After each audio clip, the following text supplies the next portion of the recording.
Cette réunion, elle est très importante puisque les chefs de service viennent à cette réunion avec la rédaction en chef pour décider qu'est-ce qu'on fait, qu'est-ce qu'on ne fait pas, quelle importance on donne à un sujet ou quelle importance on donne à un autre.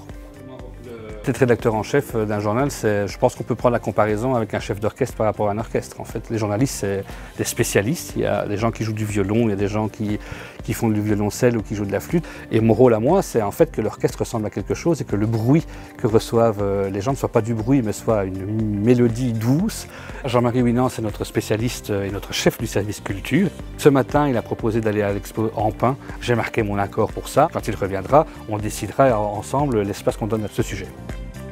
Allez, let's go. À tout à l'heure. Si on me cherche, donc je suis de retour dans 2 heures, 2 heures et demie à peu près. Oui. Ça va? Ici, c'est une exposition qui vient de s'ouvrir. C'est le premier jour de l'exposition. Mon boulot, c'est d'une part rencontrer les gens qui ont organisé l'exposition pour qu'ils m'expliquent un petit peu pourquoi ils ont fait ça, comment ils ont fait ça, pourquoi ils ont choisi les œuvres, comment ils les ont installées, etc. Ça, par exemple, c'est une œuvre assez forte, je trouve. C'est un artiste qui a fait des petits blocs de savon, comme ça. Et sur ces savons de Marseille, sur certains blocs, il a mis des lettres. Et ces lettres, c'est les débuts de la Déclaration des droits de l'homme. Et c'est assez symbolique, parce qu'évidemment, quand c'est gravé dans la pierre, on se dit qu'on ne peut pas le changer. Dans le savon, d'une part, s'il y a de l'eau qui coule dessus, ça va commencer à partir. Et puis, si on se frotte, on se frotte les mains avec le savon, tout ça va disparaître. Et c'est peut-être ça que l'artiste veut dire aussi, c'est que pour le moment, tout ça, on s'en lave les mains, comme on dit, c'est l'expression toute faite, ça veut dire quelque part qu'on s'en fout.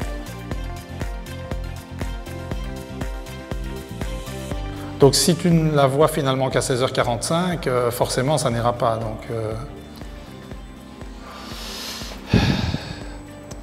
et voilà, ça fait partie aussi tiens, de mon boulot, c'est-à-dire qu'entre les articles que je fais, les trucs que je vois, etc., je dois gérer le service culture. Et donc là, c'est notre journaliste cinéma qui est à Deauville, pour le moment, au Festival de Deauville, qui m'annonce que la grande comédienne française qu'elle devait interviewer à midi a annulé une première fois, puis une deuxième fois. Donc on doit changer toutes nos pages pour demain, on doit changer sur le site du soir parce qu'on avait prévu de le mettre à 5 heures. Et voilà, on a heureusement une grande comédienne américaine qui va être à la place, mais c'est ça aussi. Et là, après, j'attends un coup de fil de notre autre journaliste cinéma qui elle est au Festival de Venise et qui va sûrement me dire qu'il y a un truc qui n'a pas marché et qu'il va falloir changer aussi. Oh là! Ça va? Marc, c'est notre éditeur du jour à qui je vais confier tout le travail maintenant. On donne tout ça aux éditeurs qui, eux, vont faire rentrer les articles dans le journal. Ils vont mettre ça dans les pages. Ils vont mettre ça aussi dans les pages web. C'est très important pour avoir d'une part des galeries photos et des choses comme ça. Enfin, c'est eux qui vont faire en sorte que tout paraisse demain. Dernière page, donc Fondation Bogossian. C'est la nouvelle expo, première expo de la saison, Beyond Border. On occupe toute la page? On occupe toute la page, oui. Et à mon avis, ce serait une page graphique, parce qu'il y a des belles illus. Madame Florence, j'ai mis dans le story folder une série d'images, à la fois pour le web et pour le papier. Ça, ce serait plutôt pour le site, on ne va pas le mettre dans le papier. Et alors ça, c'est tous des savons de Marseille. Et dedans, il y a la Déclaration des droits de l'homme. Donc voilà, si on sait avoir le mur, les savons et le papillon, ça, ce serait idéal. Mon métier, c'est de rassembler les informations, les textes du journaliste, les photos du photographe et autres infos, plans qui pourraient exister, de tout rassembler, mettre ça dans les pages pour que ce soit beau, attractif et que ça donne envie de lire les papiers. Moi, j'ai maintenant sur mon écran la page telle qu'elle va être en vrai. Je mets un titre, un sous-titre, mon texte. Alors, si je clique ici au-dessus, je vois comment ça va apparaître sur notre site web.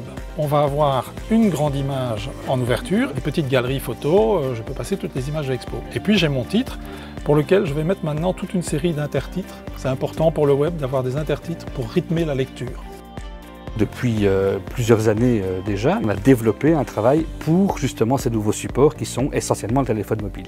60% des gens qui consultent le soir le font sur un téléphone aujourd'hui. Les journalistes doivent s'adapter à ça.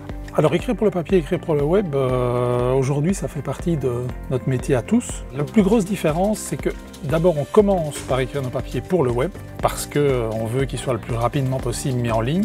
Et puis l'autre grande différence, c'est aussi que sur le web, évidemment, l'espace est quelque part illimité. Sur le web, je vais pouvoir mettre 7, 8, 9 photos, donc faire toute une belle galerie, alors que forcément dans la page du journal, il n'y aura que 3 photos. Je ne peux pas en mettre plus, autrement il n'y a plus de place pour l'article.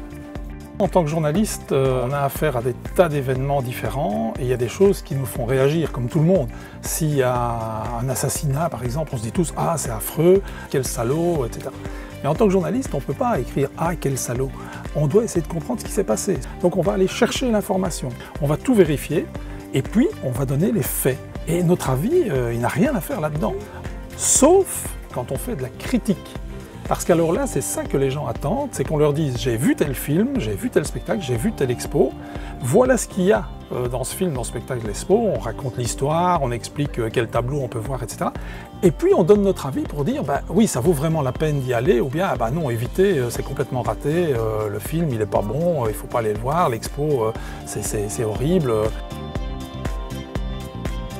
Donc là maintenant, normalement pour moi, c'est fini. J'ai écrit mon article, les photos sont dedans, il est sur le web, c'est prêt à partir pour l'impression également. Un tout petit bémol, c'est que maintenant il y a le web.